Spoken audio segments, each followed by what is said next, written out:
Bow down our head, close our eyes, and put into our hearts the presence of the Lord. Dear Heavenly Father, we come before you today with joyful hearts, grateful for the beauty, talent, and energy of the children gathered here. We thank you for blessing us and the contestants with unique gifts, and for the parents and teachers who have helped them shine.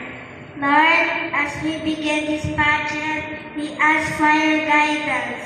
May this event be filled with friendship, laughter, and fun.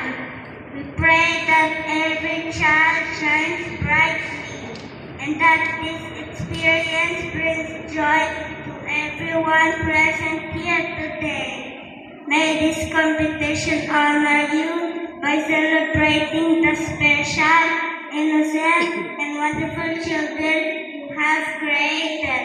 In Jesus'